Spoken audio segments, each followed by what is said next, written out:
Okay guys, I've come up with a way to change the First Company fan coil, which many of you may have nightmares about, and it is a total pain in the arse.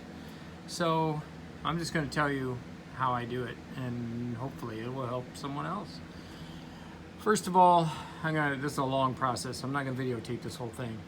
You obviously make sure the power is off, cut the power to the motor, pull your clips off of the motor so you'll have your motor free inside there. Take a Sawzall, saw off each shaft on the side of the motor.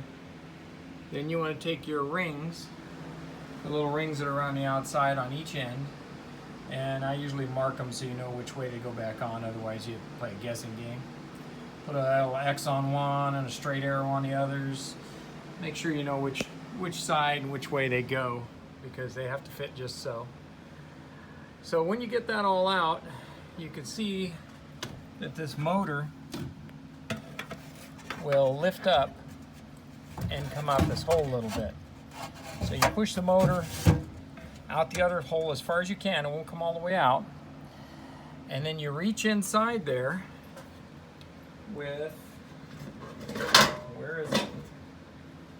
You reach inside there with a tool. I use this little 1/4-inch driver, and I'll move this shaft to the side and I'll reach back in there, and up inside there are 2 little screws inside that motor. So you reach your hand in the end of the motor all the way through and you wind those screws out, those 2 screws out. And once you get them out on each side, yank up and down and pull that blower off. Once you get the blower off, here's where the fun begins. Because when you go to put it back together, you're going to have to adjust the shaft on there. And you will see that inside there's a little cutout for your Allen key to go inside and loosen the shaft on the blower. Now you can usually line that up, drill this hole. There's a little hole on the bottom of this. You can drill that a little bigger to get your keyway in afterwards to adjust it. But here's the big question. How do you get the screws back in when the motor and the shaft are good? You assemble the whole thing just like it sets, and you push it up in there. But before you do, you take the sheet metal and you snip it straight down here. You snip it straight down here, and you fold this flange out flat to this line. You'll do that on every side.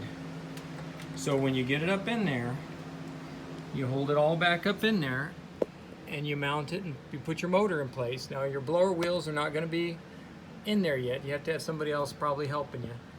And you can push your blower wheels. Sometimes you push the sides in just a skosh so that it'll fit. Remember, these sides are out flat. So once you get your motor and everything up in there, you can clip your motor in. Your blower wheels will be sitting there just like that, but they'll have a little flange. Sorry about the lighting quality, it sucks. You're gonna have a little flange sticking straight out on each side right here. So that little flange that you folded out will stick straight out. You just take some self-tappers, because remember, it's gonna fit in there just like it was, because you flanged it out to that line.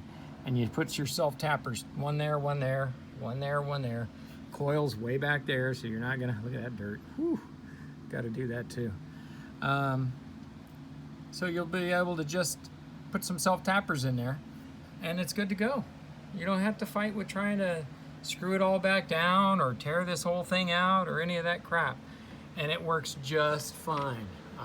Probably my 20th one, and it makes such a difference being able to do it that way. So I'm just hoping that helps you guys out. I know it took me a while to figure it out, but it works really well.